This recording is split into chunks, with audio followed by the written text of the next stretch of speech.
Go in and start playing rhythm or lead guitar. You can pick a bass line, you can pick a drum loop, and you just kind of start playing. I'm going to slow my tempo down. In the game, in the music studio, you can kind of pick any tempo, but here in the Wizard, we only give you like 3 to choose from just to kind of make it simple for people.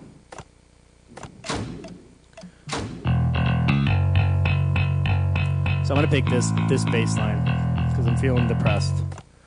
All right, create a new song. All right.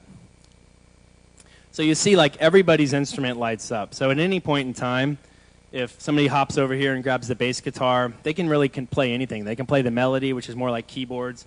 They can play the drums. They can play the bass, the lead, whatever they want. I'm going to do a little one-man band here. So I'm going to pick drums. I'm going to pick drum machine. And I'm going to go in and change my kit. We have a lot of different kits. There'll probably be more than this when we ship the game. Everything from Commodore 64 kind of SID synth samples to really heavy acoustic rock kits to, like, you know, weird toys that I've happened to sample that are going in the game. So lots of different kind of sounds to create a really unique variety. It's not just all rock kits. A lot of the weird electronic kits and such. Roland, you know. Not Roland. Analog drum machines from the early 80s. Lots of different things there. So I'll pick modern rock because that's just more traditional. And loops. These are like different MIDI loops. I can assign a bunch of different loops to every button. So I'll just pick the alternative loop set. And I'll go in and let's just start recording.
So with the drum machine, essentially everything's on a clock, right?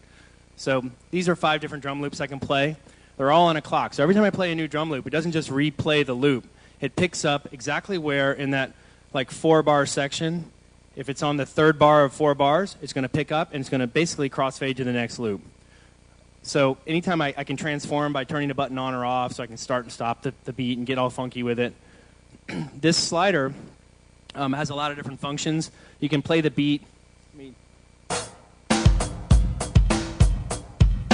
can basically effectively kill all cymbals.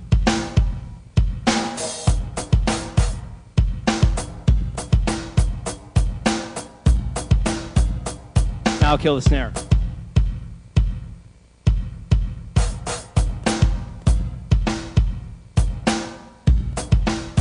And that's just one of the 5 loops up here. Then I can add on things like these other 3 kind of zones down here. Do like 16th note. Currently we're doing 16th note kick drums, snares, and toms.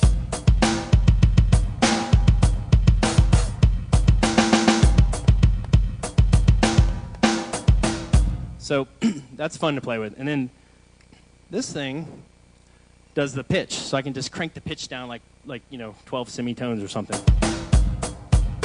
It's up, down. So if we put on a funky, different type of loop, I'm kind of an electro head, so.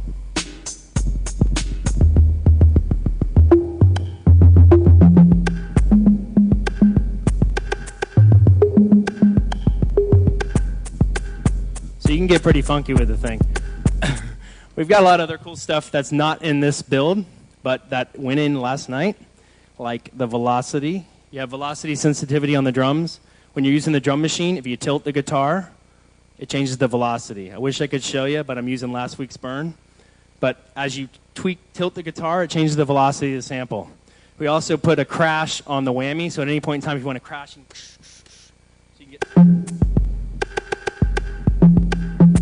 you can get pretty funky with this thing. We've really been inspired by a lot of kind of unique controllers for MIDI and for creating music. And like part of the YouTube underground Guitar Hero phenomenon is people using guitars to create music, using a variety of different software, Maxim SP and some other kind of off-the-shelf software programs. So that was a big inspiration for us, was to see how that was embraced by the community, and then kind of apply that into our new technology, which is a touch strip. We have an accelerometer, which is something cool that nobody else has in their guitars, and using that to inspire people to create music in different ways. I'll now leave. You see here, I've kind of this is one mode. This is the live recording mode, right? So I did the wizard for the bass, so it made a 4-minute long bass track. I don't need the last half because I'm not going to bore you guys. I made about a 2-minute drum track. I'm going to go in and add something else now.